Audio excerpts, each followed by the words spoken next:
ನಮಸ್ಕಾರ ಯೋಗ ಬಂಧುಗಳೇ. ಸ್ಟ್ರೆಸ್ ಇಂದ ಬಳಲ್ತಾ ಇದ್ದೀರಾ? ಸ್ಟ್ರೆಸ್ಗೆ ಅನೇಕ ಕಾರಣಗಳಿರುತ್ತೆ. ನಿದ್ದೆ ಸರಿ ಮಾಡದೇ ಇರುವುದು, ಆಫೀಸ್ ಹೋಗೋರಿಗೆ ಆಫೀಸಿನಲ್ಲಿರುವಂತಹ ಟೆನ್ಷನ್, ಗೃಹಿಣಿಯರಿಗೆ ಮನೆಯ ಅನೇಕ ಸಮಸ್ಯೆಗಳು, ಅನೇಕ ಗೊಂದಲಗಳು, ಚಿಕ್ಕ ಮಕ್ಕಳಿಗೆ ಸ್ಕೂಲ್ನಲ್ಲಿ ಹೋಮ್ವರ್ಕ್ ಮಾಡುವಂತಹ ಟೆನ್ಷನ್, ಕಾಲೇಜ್ ಹೋಗೋ ಮಕ್ಕಳಿಗೆ ಕಾಲೇಜಿನ ಟೆನ್ಷನ್. ಸೊ ಈ ರೀತಿ ಅನೇಕ ಮನಸ್ಸಿನ ಗೊಂದಲಗಳಿಂದ ಸ್ಟ್ರೆಸ್ ಬರೋದು ಸಹಜ. ಅದಕ್ಕೆ ಇನ್ನೊಂದು ಕಾರಣ ಅಂತಂದ್ರೆ ನಿದ್ದೆ ಸರಿಯಾಗಿ ಆಗದೆ ಇರೋದು. ನಿದ್ದೆ ತುಂಬಾ ಇಂಪಾರ್ಟೆಂಟ್ ಗೆಳೆಯರೆ. ನಿಮಗೆ ನಿದ್ದೆ ಸರಿ ಆಗ್ಲಿಲ್ಲ ಅಂತಂದ್ರೆ ನಿಮ್ಮ ಶರೀರದಲ್ಲಿನ ಎಲ್ಲಾ ಸಿಸ್ಟಮ್ಗಳು ಸರಿಯಾಗಿ ಕೆಲಸ ಮಾಡೋದಿಲ್ಲ. ಅದರಿಂದ ಸ್ಟ್ರೆಸ್, ಎನ್ಸೈಟಿ ಮತ್ತು ಡಿಪ್ರೆಷನ್ ಹುಡ್ತಾ ಹೋಗುತ್ತೆ. ಈ ಸ್ಟ್ರೆಸ್ ಮತ್ತೆ ಎನ್ಸೈಟಿ, ಡಿಪ್ರೆಷನ್ ಇಂದ ಇದು ನಮಗೆ ಎಲ್ಲಿವರೆಗೆ ತೆಗೆದುಕೊಂಡು ಹೋಗುತ್ತೆ ಅಂತಂದ್ರೆ ನಾವು ನಮ್ಮ ಪ್ರಾಣವನ್ನು ಕೂಡ ಕಳ್ಕೊಳ್ಳುವಷ್ಟು ಒತ್ತಾಯ ಮಾಡುತ್ತೆ. ಸೊ ಅಷ್ಟು ಭಯಂಕರವಾದಂತಹ ಕಾಯಿಲೆ ಅಂದ್ರೂ ತಪ್ಪಾಗೋದಿಲ್ಲ. ಈ ಸ್ಟ್ರೆಸ್ ಇಂದ ನಿದ್ದೆ ಬರ್ಲಿಲ್ಲ ಅಂತಂದ್ರೆ ನಿದ್ದೆ ಮಾತ್ರೆ ಕೊಡ್ತಾರೆ. ಅದು ನಮ್ಮನ್ನ ಕೇವಲ ಸುಂದ್ ಮಾಡ್ಬಿಡುತ್ತೆ ಅಷ್ಟೇ ಹೊರತು ಯಾವುದೇ ತರದ ಬದಲಾವಣೆ ನಮ್ಮ ಶರೀರದಲ್ಲಿ ತರೋದಿಲ್ಲ. ನಿದ್ದೆ ಆಗೋದಿಲ್ಲ. ನಿದ್ದೆ ಅದ್ಭುತವಾದದ್ದು. ನಿದ್ದೆ ತುಂಬಾ ಇಂಪಾರ್ಟೆಂಟ್ ಆಗಿರುವಂತದ್ದು. ಸೊ ನಿದ್ದೆ ಬಗ್ಗೆ ಮತ್ತೊಮ್ಮೆ ನಾನು ಮಾತಾಡ್ತೀನಿ. ಈಗ ಸ್ಟ್ರೆಸ್ ಬಗ್ಗೆ ಮಾತಾಡೋಣ. ಸ್ಟ್ರೆಸ್ಗೆ ಕಂಟ್ರೋಲ್ ಅಲ್ಲಿ ಇಟ್ಕೊಳ್ಳೋದು ಅಥವಾ ಸ್ಟ್ರೆಸ್ ನಮಗೆ ತಾಕದೆ ಇರೋ ಹಾಗೆ ಹೇಗೆ ನಾವು ಯೋಗಾಭ್ಯಾಸವನ್ನ ಮಾಡ್ಬೇಕು ಅನ್ನೋದನ್ನ ನಾನು ಹೇಳ್ಕೊಟ್ಟಿರ್ತೀನಿ. ತುಂಬಾ ಸರಳವಾದ ಯೋಗಾಭ್ಯಾಸಗಳು ನೀವು ಕೂಡ ನೋಡಿರ್ತೀವಿ. ಬಟ್ ಅದನ್ನ ಹೇಗ್ ಮಾಡ್ಬೇಕು ಅನ್ನೋದನ್ನ ಗೈಡೆನ್ಸ್ ಸಿಕ್ಕಿರೋದಿಲ್ಲ. ನಿಮಗ್ ನಿಜವಾಗ್ಲೂ ಸ್ಟ್ರೆಸ್ ಇಂದ ಹೊರಗಡೆ ಬರಬೇಕು ಅಂತಂದ್ರೆ ನನ್ನೊಂದಿಗೆ ದಿನಾಲು ಪ್ರಾಕ್ಟೀಸ್ ಮಾಡಿ. ಇನ್ನೊಂದು, ಒಂದೇ ದಿವಸದಲ್ಲಿ ಸ್ಟ್ರೆಸ್ ಅನ್ನ ರಿಲೀಸ್ ಆಗುತ್ತೆ ಅನ್ನೋ ನಿಮ್ಮ ಪರಿಕಲ್ಪನೆ ಇದ್ರೆ ಅದನ್ನ ದಯವಿಟ್ಟು ತಲೆಯಿಂದ ತೆಗೆದು ಒಗಿರಿ. ಹೌದು, ಸ್ವಲ್ಪ ರಿಲ್ಯಾಕ್ಸೇಷನ್ ಆಗುತ್ತೆ, ಇಲ್ಲಂತಲ್ಲ. ಬಟ್ ಇಮಿಡಿಯೇಟ್ಲಿ ಸ್ಟ್ರೆಸ್ ಹೋಗುತ್ತೆ ಅನ್ನೋ ಕಲ್ಪನೆ ನಿಮ್ಮ ಮನಸ್ಸಿನಲ್ಲಿ ಇಟ್ಕೋಬೇಡ್ರಿ. ನಿರಂತರವಾದ ಯೋಗಾಭ್ಯಾಸ ತುಂಬಾ ಇಂಪಾರ್ಟೆಂಟ್ ಆಗಿರುವಂತದ್ದು. ಸರಿನಾ? ಅರ್ಥ ಆಯ್ತಾ? ಸೊ ಹಾಗಾದ್ರೆ ಏನೇನು ಯೋಗಾಭ್ಯಾಸ ಮಾಡ್ಬೇಕು ಅನ್ನೋದನ್ನ ನಾವು ಈಗ ನೋಡ್ಕೊಂತ ಹೋಗೋಣ. ತಾಳ್ಮೆ ಇರಲಿ ನಿಮ್ಮಲ್ಲಿ, ಮತ್ತೆ ನನ್ನ ವಿಡಿಯೋಗಳಲ್ಲಿ ನಿಮಗೆ ನಂಬಿಕೆ ಇರಲಿ. ಅಂದಾಗ ಮಾತ್ರ ನಿಮ್ಗೆ ಪರಿಹಾರ ಸಿಗೋದಕ್ಕೆ ಸಾಧ್ಯ, ಇಲ್ಲಾಂದ್ರೆ ಸಿಗೋದಿಲ್ಲ. ಇವಾಗ್ಲೇ ಹೇಳ್ತಾ ಇದ್ದೀನಿ.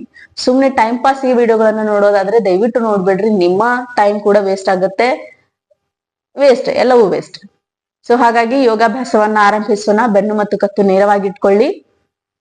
ಮೊಬೈಲ್ ಅನ್ನ ಸ್ವಲ್ಪ ದೂರದಲ್ಲಿ ಇಟ್ಕೊಳ್ಳಿ.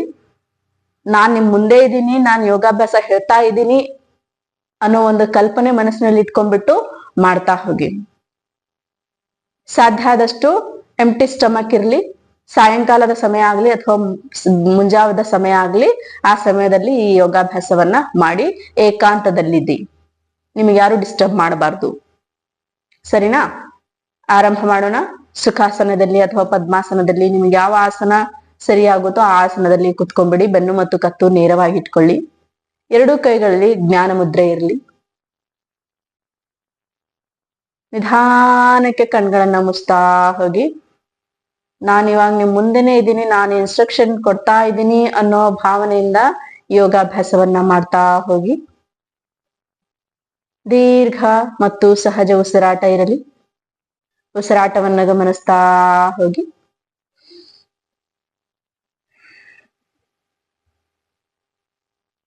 ಶರೀರದಲ್ಲಿ ಉಸಿರು ಹೇಗ್ ಹೋಗ್ತಾ ಇದೆ ಮತ್ತೆ ಹೊರಗಡೆ ಹೇಗ್ ಬರ್ತಾ ಇದೆ ಅನ್ನೋ ಅರಿವು ನಿಮಗಿರಲಿ.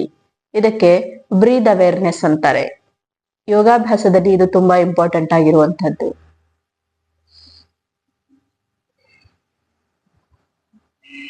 ಇನ್ನು ಒಂದು ಬಾರಿ ಇದೇ ತರ ಮಾಡ್ತಾ ಹೋಗೋಣ. ದೀರ್ಘ ಮತ್ತು ಸಹಜ ಉಸಿರಾಟ ಇರಲಿ. ಇವತ್ತಿನ ನಮ್ಮ ಸ್ಟ್ರೆಸ್ ಯೋಗಾಭ್ಯಾಸವನ್ನ ಒಂದು ಓಂಕಾರದೊಂದಿಗೆ ಆರಂಭಿಸೋಣ. ದೀರ್ಘವಾದ ಉಸಿರನ್ನ ತುಂಬಿಕೊಳ್ಳಿ. ಉಸಿರನ್ನ ಹೊರ ಹಾಕ್ತಾ ಒಂದು ಓಂಕಾರವನ್ನ ನನ್ನೊಂದಿಗೆ ಮಾಡಿ.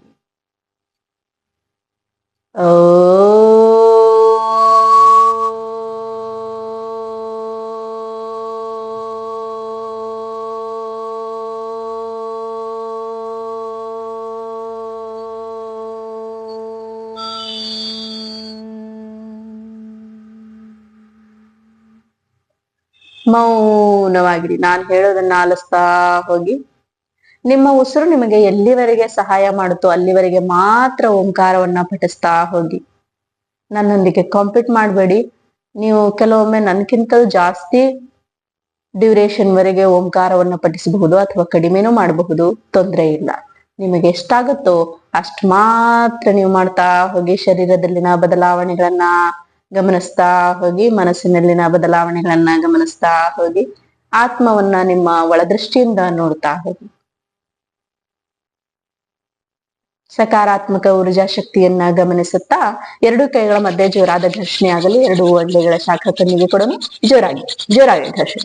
ಎರಡು ಅಂಗೈಗಳನ್ನ ಬಟ್ಟಲಾಕಾರದಲ್ಲಿ ಮಾಡ್ಕೊಳ್ಳಿ. ಕಣ್ಗಳ ಮೇಲೆ ಇಡಿ. ಕಣ್ಗಳನ್ನು 3 ರಿಂದ 4 ಬಾರಿ ಕತ್ತಲಲ್ಲಿ ಮಿಟ್ಕಿಸಿ. ಇದರಿಂದ ಕಣ್ಗಳು ಕೂಡ ರಿಜುವಿನೇಟ್ ಆಗುತ್ತೆ. ಮತ್ತೊಮ್ಮೆ ಎರಡು ಕೈಗಳ ಮಧ್ಯೆ ಘರ್ಷಣೆ ಆಗಲಿ. ಎರಡು ಅಂಗೈಗಳ ಶಾಖ ಕಣ್ಣಿಗೆ ಕೊಡಿ. ಮುಖವನ್ನು ಪ್ರೀತಿಯಿಂದ ಸವರಿ. ಇಡೀ ಶರೀರವನ್ನ ಪ್ರೀತಿಯಿಂದ ಸವರಿ. ನೀವು ನಿಮ್ಮನ್ನು ಪ್ರೀತಿಸಬೇಕು. ನೀವು ನಿಮ್ಮನ್ನು ಎಷ್ಟು ಪ್ರೀತಿಸ್ತಿರೋ ಅಷ್ಟು ನೀವು ಆರೋಗ್ಯವಂತರಾಗಿರ್ತೀರಿ. ಎರಡು ಅಂಗೈಗಳನ್ನ ತೆರೆದು ನಿಧಾನಕ್ಕೆ ಕಣ್ಗಳನ್ನ ತೆರೀರಿ. ಓಕೆ, ಇವಾಗ ಯೋಗಾಭ್ಯಾಸವನ್ನ ಆರಂಭಿಸೋಣ.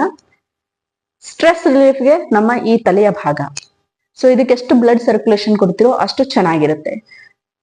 ಸಿಂಪಲ್ ಆಗಿ ಕೆಲವು ಸೂಕ್ಷ್ಮ ವ್ಯಾಯಾಮಗಳು ಮಾಡ್ಕೋಬೇಕು. ಆ ಸೂಕ್ಷ್ಮ ವ್ಯಾಯಾಮಕ್ಕೆ ಬೇರೆ ವಿಡಿಯೋ ಇದೆ. ಇವಾಗ ಟೈಮ್ ವೇಸ್ಟ್ ಮಾಡೋದು ಬೇಡ, ನನ್ನ ಚಾನೆಲ್ಗೆ ವಿಸಿಟ್ ಮಾಡಿ ಮತ್ತೆ ಅಲ್ಲಿ ಆ ಸೂಕ್ಷ್ಮ ವ್ಯಾಯಾಮಗಳ ಬಗ್ಗೆ ನೋಡ್ಕೊಳ್ಳಿ. ಇವಾಗ ಸ್ಟ್ರೆಸ್ ಬಗ್ಗೆ ಮಾತ್ರ ನಾವು ಮಾತಾಡೋಣ, ಸರಿನಾ? ಸೊ ಸ್ಟ್ರೆಸ್ ಸಲುವಾಗಿ ಮೊದಲು ಒಂದು ಕಪಾಲಭಾತಿಯನ್ನ ಮಾಡೋಣ. ಕಪಾಲಭಾತಿ ಹೇಗ್ ಮಾಡ್ಬೇಕು? Forceful ಎಕ್ಸಲೇಷನ್, passive inhalation. ಸೊ ಒಂದ್ಸರ್ತಿ ನಾನು ಮಾಡ್ತಾ ಹೋಗ್ತೀನಿ, ಅಬ್ಸರ್ವ್ ಮಾಡಿ. First observe ಮಾಡ್ಕೊಬಿಡಿ. 3 ರಿಂದ 5 ರೌಂಡ್ ಅನ್ನ ಮಾಡ್ತೀನಿ.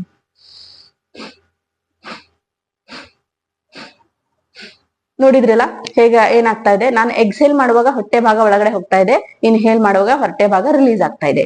ಸೊ ಇದು ಪ್ರಾಸೆಸ್. ಇದನ್ನ ನಿರಂತರವಾಗಿ ಸಾಧ್ಯ ಆದ್ರೆ 5 ನಿಮಿಷ ಮಾಡಿ, ಇಲ್ಲ ಅಂತಂದ್ರೆ ಸ್ಟಾರ್ಟಿಂಗ್ ಅಲ್ಲಿ ಎಷ್ಟಾಗುತ್ತೋ ಅಷ್ಟೇ ಮಾಡಿ. ಓಕೆ, ಇವಾಗ ನಾವು ಕೇವಲ 50 ರೌಂಡ್ ಮಾತ್ರ ಮಾಡೋಣ. ನನ್ನೊಂದಿಗೆ 50 ರೌಂಡ್ ಮಾಡ್ತಾ ಹೋಗಿ. ಕಣ್ಗಳು ಮುಚ್ಚಿರ್ಲಿ. ಕೌಂಟಿಂಗ್ ನಿಮ್ಗೆ ಆಗೋದಿಲ್ಲ ಅಂದ್ರೆ ನಾನು ಎಷ್ಟೊತ್ತು ಮಾಡ್ತೀನೋ ಅಷ್ಟೊತ್ತು ಮಾಡ್ತಾ ಹೋಗಿ. ಶರೀರವನ್ನ ಗಮನಿಸಿ. ಈಗ ಕಂಪ್ಲೀಟ್ ಆಗಿ ಕಪಾಲಭಾತಿಯ ಮೇಲೆ ಫೋಕಸ್ ಮಾಡ್ತಾ ಆರಂಭಿಸೋಣ. Inhale and start.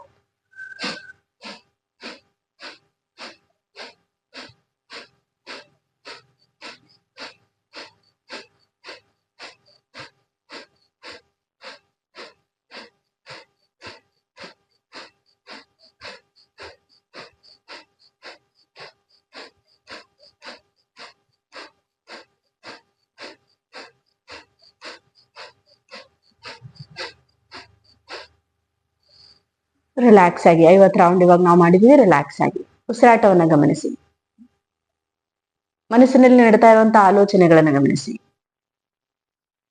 ನಿಧಾನಕ್ಕೆ ಕಣ್ಗಳನ್ನ ತೆರೀರಿ. ನನ್ನ ನೋಡಿ ದಯವಿಟ್ಟು. ಇವಾಗ ನಿಮಗ್ ಒಂದ್ ಮಾತನ್ನ ಹೇಳ್ತೀನಿ. ನೀವು ಈ ಕಪಾಲಭಾತಿ ಮಾಡುವಾಗ ನೀವು ಅಬ್ಸರ್ವ್ ಮಾಡ್ಲಿಕ್ಕಿಲ್ಲ. ಇನ್ನೊಂದ್ಸರ್ತಿ ಪ್ರಾಕ್ಟೀಸ್ ಮಾಡುವಾಗ ಅಬ್ಸರ್ವ್ ಮಾಡಿ. ನಾವ್ ಹೀಗೆ ಸುಮ್ಮನೆ ಕೂತಾಗ ಅನೇಕ ಆಲೋಚನೆಗಳು ಬರುತ್ತೆ. ಆ ಅನೇಕ ಆಲೋಚನೆಗಳು ಕೂಡ ನಮ್ಮ ಸ್ಟ್ರೆಸ್ಗೆ ಕಾರಣ ಆಗುತ್ತೆ, ಅನಾವಶ್ಯಕ ಆಲೋಚನೆಗಳು. ಸೊ ಈ ಕಪಾಲಭಾತಿ ಮಾಡುವಾಗ ಆಲೋಚನೆಗಳು ಬರೋದಿಲ್ಲ. ಅಬ್ಸರ್ವ್ ಮಾಡಿ. ಬೇಕಾದ್ರೆ ಪಾಸ್ ಮಾಡಿ ವಿಡಿಯೋನ, ಮತ್ತೊಮ್ಮೆ ಪ್ರಾಕ್ಟೀಸ್ ಮಾಡಿ. ಮಾಡ್ಬಿಟ್ಟು ನೋಡಿ. ನಿಜವಾಗ್ಲು ಅದ್ಭುತವಾದ ಪ್ರಾಕ್ಟೀಸ್. ಮೆಡಿಟೇಷನ್ಗಂತೂ ಈಸಿಯಾಗಿ ಹೋಗ್ತೀರಿ, ಸರಿನಾ? ಇಷ್ಟು ಅದ್ಭುತವಾದ ಪ್ರಾಕ್ಟೀಸ್ ಅನ್ನ ನಾನು ಹೇಳಿದೀನಿ. ಇವಾಗ ಅನುಲೋಮ ವಿಲೋಮವನ್ನ ಮಾಡೋಣ. ನಾನು ಫ್ರಂಟ್ ಕ್ಯಾಮೆರಾವನ್ನ ಯೂಸ್ ಮಾಡೋದ್ರಿಂದ ನಾನು ರೈಟ್ ಹ್ಯಾಂಡ್ ಅನ್ನೇ ಬಳಸ್ತೀನಿ, ಆದ್ರೆ ನಿಮ್ಗೆ ಲೆಫ್ಟ್ ಅಂತ ಕಾಣಬಹುದು. ಸೊ ದಯವಿಟ್ಟು ನೀವು ರೈಟ್ ಹ್ಯಾಂಡ್ ಅನ್ನ ಬಳಸ್ಕೊಳ್ಳಿ. ನಾನು ಹೇಳುವಾಗ ಕೂಡ ರೈಟ್ ಅನ್ನೇ ಹೇಳ್ತೀನಿ. ಸೊ ಲೆಫ್ಟ್ ಹ್ಯಾಂಡ್ ಅಲ್ಲಿ ಚಿನ್ಮುದ್ರೆಯಲ್ಲಿ, ರೈಟ್ ಹ್ಯಾಂಡ್ ಇಂದ ನಾಸಿಕ ಮುದ್ರೆ. ನಿಮ್ಮ ತೋರು ಬೆರಳು ಮತ್ತು ಮಧ್ಯದ ಬೆರಳನ್ನ ಫೋಲ್ಡ್ ಮಾಡಿ, ಉಳಿದ 3 ಬೆರಳುಗಳು ಹೊರಗಡೆ ಚಾಚಿ, ಸರಿನಾ? ಈ 3 ಬೆರಳುಗಳಿಂದ ನಿಮ್ಮ ಮೂಗನ್ನ ಓಪನ್ ಮತ್ತು ಕ್ಲೋಸ್ ಮಾಡೋದಕ್ಕೆ ಬಳಸಬೇಕು. ಇದಕ್ಕೆ ಅನುಲೋಮ ವಿಲೋಮ ಅಂತಾರೆ, ಆಲ್ಟರ್ನೇಟಿವ್ ನೋಸ್ಟ್ರಲ್ ಬ್ರೀದಿಂಗ್. ಸೊ ಇದರಿಂದ ಏನಾಗುತ್ತೆ? ಇದರಿಂದ ನಿಮ್ಮ ಸ್ಟ್ರೆಸ್ ಆಟೋಮೆಟಿಕ್ ಆಗಿ ರಿಲೀಸ್ ಆಗುತ್ತೆ. ಬಟ್ ನಾನು 5 ರೌಂಡ್ ಮಾಡ್ತೀನಿ, 10 ರೌಂಡ್ ಮಾಡ್ತೀನಿ ಅಂತಂದ್ರೆ ಇಲ್ಲ. ಇದನ್ನ ನೀವು ಸ್ವಲ್ಪ ಲಾಂಗರ್ ಡ್ಯೂರೇಷನ್ ತಗೊಂಡು ಹೋಗ್ಬೇಕು. ಒಂದ್ ಗಮನದಲ್ಲಿ ಏನ್ ಇಟ್ಕೋಬೇಕು? ಪ್ರತಿ ಸರಿ ಆರಂಭದಲ್ಲಿ ನಿಮಗೆ ಎಷ್ಟಾಗುತ್ತೋ ಅಷ್ಟು ಮಾತ್ರ ಮಾಡಿ. ನಿಧಾನಕ್ಕೆ ಡ್ಯೂರೇಷನ್ ಅನ್ನ ಇನ್ಕ್ರೀಸ್ ಮಾಡಿ. 3 ನಿಮಿಷ, 5 ನಿಮಿಷ, 10 ನಿಮಿಷ, 15 ನಿಮಿಷದವರೆಗೆ ಇನ್ಕ್ರೀಸ್ ಮಾಡಿ. ಹೇಗೆ ಸ್ಟ್ರೆಸ್ ರಿಲೀಸ್ ಆಗೋದಿಲ್ಲ ನಾನ್ ನೋಡ್ತೀನಿ. ನಿಜವಾಗ್ಲು ಹೊರಗಡೆ ಬರ್ತೀರಿ ಆ ಸಮಸ್ಯೆಯಿಂದ, ಸರಿನಾ? ಸೊ ಪ್ರಾಕ್ಟೀಸ್ ಅನ್ನ ಆರಂಭಿಸೋಣ. ನಾಸಿಕ ಮುದ್ರೆ ರೈಟ್ ಹ್ಯಾಂಡ್ ಅಲ್ಲಿ, ಕಣ್ಗಳು ಮುಚ್ಚಿರ್ಲಿ, ಉಸಿರಾಟದ ಮೇಲೆ ಗಮನ ಇರ್ಲಿ. ನಾನು ಹೇಗೆ ಹೇಳ್ತಾ ಹೋಗ್ತೀನಿ ಆತರ ನೀವು ಕೂಡ ಕಣ್ಗಳನ್ನ ಮುಚ್ಚಿಬಿಟ್ಟು ಮಾಡ್ತಾ ಹೋಗಿ. ಥಮ್ ಫಿಂಗರ್ ಇಂದ ನಿಮ್ಮ ರೈಟ್ ನೋಸ್ಟ್ರಿಲ್ ಅನ್ನ ಕ್ಲೋಸ್ ಮಾಡಿ, ಲೆಫ್ಟ್ ಇಂದ ಇನ್ಹೇಲ್ ಮಾಡಿ. ಇನ್ಹೇಲ್ ಆದ್ಮೇಲೆ ಎಕ್ಸೇಲ್ ಮಾಡಬೇಡಿ, ಲೆಫ್ಟ್ ಅನ್ನ ಕ್ಲೋಸ್ ಮಾಡಿ, ರೈಟ್ ಇಂದ ಎಕ್ಸೇಲ್ ಮಾಡಿ. ರೈಟ್ ಇಂದ ಎಕ್ಸೇಲ್ ಆದ್ಮೇಲೆ ಮತ್ತೊಮ್ಮೆ ರೈಟ್ ಇಂದ ಇನ್ಹೇಲ್ ಮಾಡಿ. ರೈಟ್ ಅನ್ನ ಕ್ಲೋಸ್ ಮಾಡಿ ಎಕ್ಸೇಲ್ ಮಾಡಬೇಡಿ, ಲೆಫ್ಟ್ ಇಂದ ಎಕ್ಸೇಲ್ ಮಾಡಿ. ಇದು ಒಂದ್ ರೌಂಡ್. ಇದೇ ತರ ಇನ್ನು ಕೆಲವು ರೌಂಡ್ಗಳು ಮಾಡೋಣ. ಲೆಫ್ಟ್ ಇಂದ ಇನ್ಹೇಲ್, ರೈಟ್ ಇಂದ ಎಕ್ಸೇಲ್, ರೈಟ್ ಇಂದ ಇನ್ಹೇಲ್, ಲೆಫ್ಟ್ ಇಂದ ಎಕ್ಸೇಲ್, ಲೆಫ್ಟ್ ಇಂದ ಇನ್ಹೇಲ್, ರೈಟ್ ಇಂದ ಎಕ್ಸೇಲ್, ರೈಟ್ ಇಂದ ಇನ್ಹೇಲ್, ಲೆಫ್ಟ್ ಇಂದ ಎಕ್ಸೇಲ್, ಮತ್ತೆ ಲೆಫ್ಟ್ ಇಂದ ಇನ್ಹೇಲ್, ದೀರ್ಘ ಮತ್ತು ಸಹಜ ಇರಲಿ. ರೈಟ್ ಇಂದ ಎಕ್ಸೇಲ್, ರೈಟ್ ಇಂದ ಇನ್ಹೇಲ್, ಲೆಫ್ಟ್ ಇಂದ ಎಕ್ಸೇಲ್. ನೀವು ನಿರಂತರವಾಗಿ ಪ್ರಾಕ್ಟೀಸ್ ಮಾಡ್ತಾ ಹೋಗಿ. ಕೆಲವು ಇಂಪಾರ್ಟೆಂಟ್ ವಿಷಯಗಳನ್ನ ನಾನು ಹೇಳ್ತಾ ಹೋಗ್ತೀನಿ, ಕೇಳ್ಕೊಂತಾ ಹೋಗಿ, ನಿರಂತರವಾಗಿ ಮಾಡಿ. ಸೊ ಇಲ್ಲಿ ಅನುಲೋಮ ವಿಲೋಮ ಮಾಡೋದ್ರಿಂದ ಏನಾಗುತ್ತೆ ಅಂದ್ರೆ ನಿಮಗೆ ಬಾಡಿಗೆ ಜಾಸ್ತಿ ಆಕ್ಸಿಜನ್ ಸಿಗುತ್ತೆ. ಜಾಸ್ತಿ ಆಕ್ಸಿಜನ್ ಸಿಗೋದ್ರಿಂದ ನಿಮ್ಮ ನರನಾಡಿಗಳು, ನಿಮ್ಮ ಸೆಲ್ಸ್ಗಳು ಎಲ್ಲವೂ ಆಕ್ಟಿವೇಟ್ ಆಗುತ್ತೆ. ಬ್ಲಡ್ ಸರ್ಕ್ಯುಲೇಷನ್ ನಿಮ್ಮ ತಲೆಯ ಭಾಗಕ್ಕೆ ಚೆನ್ನಾಗುತ್ತೆ. ಸೈನಸ್ ಇಶ್ಯೂ ರಿಲೀಸ್ ಆಗುತ್ತೆ. ಕಣ್ಣಿನ ದೋಷಗಳು ರಿಲೀಸ್ ಆಗುತ್ತೆ. Less oxygen supply is a main cause of all disease. Understand it. ಮತ್ತೊಮ್ಮೆ, less oxygen supply is a main cause of all disease. All disease ಅಂದ್ರೆ ಎಲ್ಲಾ ತರದ ಸಮಸ್ಯೆಗಳಿಗೆ ಆಕ್ಸಿಜನ್ ನ ಕೊರತೆ. ನಿಲ್ಬೇಡಿ, ಮಾಡ್ತಾ ಹೋಗಿ. ಅನುಲೋಮ ವಿಲೋಮ ನಿರಂತರವಾಗಿ ಮಾಡ್ತಾ ಹೋಗಿ. ಓಕೆ. ಸೊ ಹಾಗಾಗಿ ಎಷ್ಟು ನೀವು ಬಾಡಿಗೆ ಆಕ್ಸಿಜನ್ ಸಿಗುತ್ತೋ ಅಷ್ಟು ನಿಮ್ಮ ಬಾಡಿಯಲ್ಲಿನ ಇರುವಂತಹ ದೋಷಗಳು ಹೊರಗಡೆ ಹೋಗುತ್ತೆ. ಸರಿನಾ? ಮುಂದುವರಿಯೋಣವಾ? ಸೊ ಈಗ ನಿಧಾನಕ್ಕೆ ರೈಟ್ ಹ್ಯಾಂಡ್ ಅನ್ನ ರಿಲೀಸ್ ಮಾಡಿ ಸುಖಾಸನದಲ್ಲಿ ಕುತ್ಕೊಂಡ್ಬಿಡಿ. ಆರಾಮಾಗಿ ರಿಲ್ಯಾಕ್ಸ್ ಆಗಿ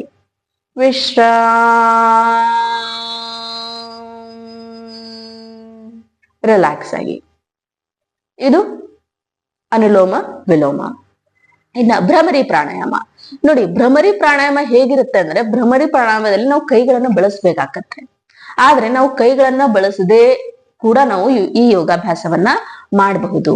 ಯಾಕಂದ್ರೆ ನೋಡಿ, ಸ್ಟ್ರೆಸ್ ಅಂತಂದ್ರೆ ಇಮಿಡಿಯೇಟ್ಲಿ ರಿಲೀಸ್ ಆಗುವಂತದ್ದಲ್ಲ.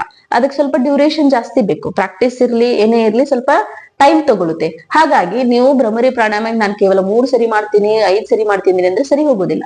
ಅದನ್ನ ಸ್ವಲ್ಪ ಜಾಸ್ತಿ ಮಾಡಿ. ಸ್ವಲ್ಪ ಜಾಸ್ತಿ ಮಾಡ್ಬೇಕಂದ್ರೆ ನಾವು 3 ಸರ್ತಿ ಮಾಡಿದಾಗ ಕೈಗಳು ನೋವು ಬರುತ್ತೆ. ಹಾಗಾದ್ರೆ ಕೈಗಳನ್ನ ಬಿಡೋಣ. ನಾನು ಕೈ ಬಿಟ್ಟೆ ಹೇಳಿರ್ತೀನಿ. ಕೆಲವು ಸರ್ತಿ ಕೈ ಹಿಡಿದು ಬಿಟ್ಟು ಬೇರೆ ವಿಡಿಯೋಗಳಲ್ಲಿ ಕೂಡ ಹೇಳಿದ್ದೀನಿ, ಅದನ್ನ ನೋಡ್ಕೋಬಹುದು ನೀವು, ತೊಂದ್ರೆ ಇಲ್ಲ. ಸೊ ಒಂದ್ ರೌಂಡ್ ಅನ್ನ ನಾನು ಕೈ ಹಿಡಿದು ಮಾಡ್ತೀನಿ. ಲೆಫ್ಟ್ ಹ್ಯಾಂಡ್ ಥಮ್ ಫಿಂಗರ್ ನಿಮ್ಮ ಇಯರ್ ಮೇಲಿರ್ಲಿ, ಇಂಡೆಕ್ಸ್ ಫಿಂಗರ್ ನಿಮ್ಮ ಐಬ್ರೋ ಮೇಲಿರ್ಲಿ, ಉಳಿದ 3 ಬೆರಳು ನಿಮ್ಮ ಕಣ್ಗಳ ಮೇಲೆ. ಇದು ಸರಳವಾದ ಮುದ್ರೆ. ಇನ್ನು ಅನೇಕ ಇದರಲ್ಲಿ ವೇರಿಯೇಷನ್ಗಳಿದೆ, ಕನ್ಫ್ಯೂಸ್ ಆಗ್ಬೇಡಿ. ಇದು ನಾನು ಸರಳವಾದ ಮುದ್ರೆನ ಹೇಳ್ತಾ ಇದ್ದೀನಿ. ಮುಖದ ಮೇಲೆ ಜೋರಾದ ಪ್ರೆಷರ್ ಕೊಡಬಾರ್ದು, ತುಂಬಾ ಜಂಟ್ಲಾಗಿ ಇಟ್ಕೊಂಡ್ಬಿಡಿ. ದೀರ್ಘ ಉಸಿರು ತಗೊಳ್ಳಿ. ಉಸಿರನ್ನ ಹೊರ ಹಾಕ್ತಾ ನಾಸಿಕದಿಂದ ಓಂಕಾರ ನಾದ ಮಾಡ್ಬೇಕು. ನಾವು ಓಂಕಾರ ನಾದ ಮಾಡಿದಾಗ ಭ್ರಮರ ನಾದ ತರ ಕೇಳಿಸ್ತಾ ಇರುತ್ತೆ. ಆರಂಭಿಸೋಣವಾ? ದೀರ್ಘವಾದ ಉಸಿರು ತಗೊಳ್ಳಿ. ಉಸಿರನ್ನ ಹೊರ ಹಾಕ್ತಾ ನನ್ನೊಂದಿಗೆ ಆರಂಭಿಸಿ.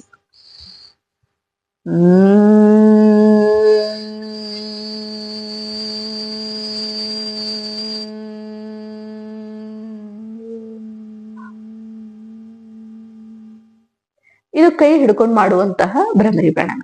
ಕೈ ಹಿಡಿದೇನೆ ಕೂಡ ನಾವು ಮಾಡಬಹುದು. 2 ಕೈಗಳು ಜ್ಞಾನ ಮುದ್ರೆಯಲ್ಲಿರ್ಲಿ, ಕಣ್ಗಳ ಮುಚ್ಚಿರ್ಲಿ. ನಿರಂತರವಾಗಿ ಓಂಕಾರನಾದ ನಾಸಿಕದಿಂದ ಆಗ್ಲಿ. ಇದರಿಂದ ನಿಮ್ಮ ತಲೆಯ ಭಾಗದಲ್ಲಿ ವೈಬ್ರೇಷನ್ ಆಗುತ್ತೆ. ಸೊ ಅಲ್ಲಿ ರೀಜುವಿನೇಷನ್ ಸ್ಟಾರ್ಟ್ ಆಗುತ್ತೆ.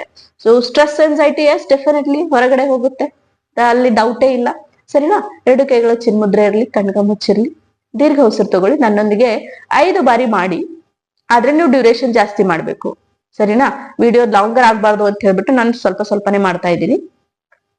ದೀರ್ಘ ಉಸಿರು ತಗೊಳ್ಳಿ. ಉಸಿರನ್ನ ಹೊರ ಹಾಕ್ತಾ ಆರಂಭಿಸಿ.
ಕಣ್ಗಳು ಹಾಗೇನೆ ಮುಚ್ಚಿರ್ಲಿ, ಎರಡು ಕೈಗಳು ಚಿನ್ಮುದ್ರೆಯಲ್ಲೇ ಇರಲಿ.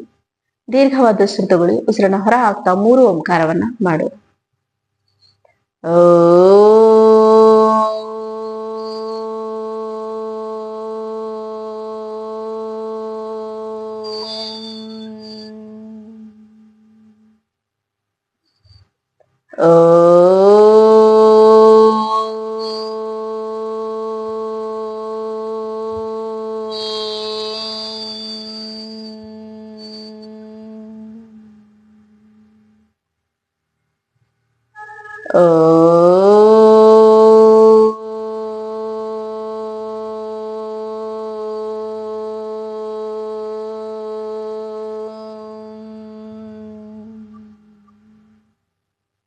ಮೌನವಾಗಿ ಮನಸ್ಸಿನಲ್ಲಿ ನಡೀತಾ ಇರುವಂತಹ ಆಲೋಚನೆಯನ್ನು ಗಮನಿಸಿ.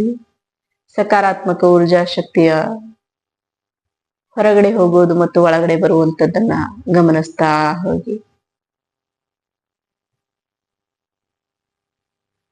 ಮತ್ತೊಮ್ಮೆ ಸಕಾರಾತ್ಮಕ ಊರ್ಜಾ ಶಕ್ತಿಯನ್ನ ಗಮನಿಸ್ತಾ 2 ಕೈಗಳ ಮಧ್ಯೆ ಘರ್ಷಣೆ ಮಾಡೋಣ. ಜೋರಾದ ಘರ್ಷಣೆ ಆಗಲಿ. 2 ಅಂಗೈಗಳ ಶಾಖ ಕಣ್ಣಿಗೆ ಕೊಡಿ. ಮತ್ತೊಮ್ಮೆ 2 ಕೈಗಳ ಮಧ್ಯೆ ಘರ್ಷಣೆ ಆಗಲಿ. 2 ಅಂಗೈಗಳ ಶಾಖ ಮತ್ತೊಮ್ಮೆ ಕಣ್ಣಿಗೆ ಕೊಟ್ಟು ಮುಖವನ್ನು ಪ್ರೀತಿಯಿಂದ ಸವರೋಣ. ಇಡೀ ಶರೀರವನ್ನ ಪ್ರೀತಿಯಿಂದ ಸವರೋಣ. ಭೂಮಿ ತಾಯಿನ ನಮಸ್ಕರಿಸುತ್ತಾ ನಿಧಾನಕ್ಕೆ ಕಣ್ಗಳನ್ನ ತಿರುಗಿ. ನಮಸ್ತೆ. ಸೊ ಇದು ಸ್ಟ್ರೆಸ್ ರಿಲೀಸ್ಗೆ ಸಿಂಪಲ್ ಪ್ರಾಕ್ಟೀಸ್ ಅನ್ನ ನಾನು ಹೇಳಿದೀನಿ. ಇದಷ್ಟೇ ಮಾಡಿದ್ರೆ ಸಾಕಾ? ಇಲ್ಲ, ಇನ್ನು ಕೆಲವು ಯೋಗಾಭ್ಯಾಸಗಳಿದೆ, ಅದಕ್ಕೆ ಬೇರೆ ಬೇರೆ ವಿಡಿಯೋಗಳಿದೆ, ಅದನ್ನ ನೋಡ್ಕೊಳ್ಳಿ. ಅದು ಮಾಡಿದ್ರು ಕೂಡ ನಿಮಗಾಗತ್ತೆ. ಸಮಸ್ಯೆ ಏನೋ ಒಂದು ಟೈಟಲ್ ಇಟ್ಟಿರಬಹುದು, ಇಲ್ಲಂತಲ್ಲ, ಬಟ್ ಅದೇ ಸಮಸ್ಯೆಗೆ ಮಾತ್ರ ಇದು ಪರಿಹಾರ ಕೊಡುತ್ತಾ? ಇಲ್ಲ. ಶರೀರದಲ್ಲಿರುವಂತ ಅಡಿಯಿಂದ ಮುಡಿಯವರೆಗೆ ಯಾವುದೇ ತರದ ಸಮಸ್ಯೆ ಇರ್ಲಿ, ಎಲ್ಲಾ ಸಮಸ್ಯೆಗಳಿಗೆ ಪರಿಹಾರ ಯೋಗಾಭ್ಯಾಸ ಕೊಡುತ್ತೆ. ಸೊ ಸಿಂಪಲ್ ಪ್ರಾಕ್ಟೀಸ್ ಹೇಳಿದೀನಿ, ದಯವಿಟ್ಟು ಪ್ರಾಕ್ಟೀಸ್ ಮಾಡ್ಕೊಳ್ಳಿ ಮತ್ತು ಅದರಿಂದ ನಿಮ್ಮ ಸಮಸ್ಯೆಗಳಿಂದ ಹೊರಗಡೆ ಬನ್ನಿ. ನೆಕ್ಸ್ಟ್ ವಿಡಿಯೋದೊಂದಿಗೆ ಮತ್ತೆ ಭೇಟಿ ಆಗ್ತೀನಿ. ಅಲ್ಲಿವರೆಗೆ ನಮಸ್ಕಾರ.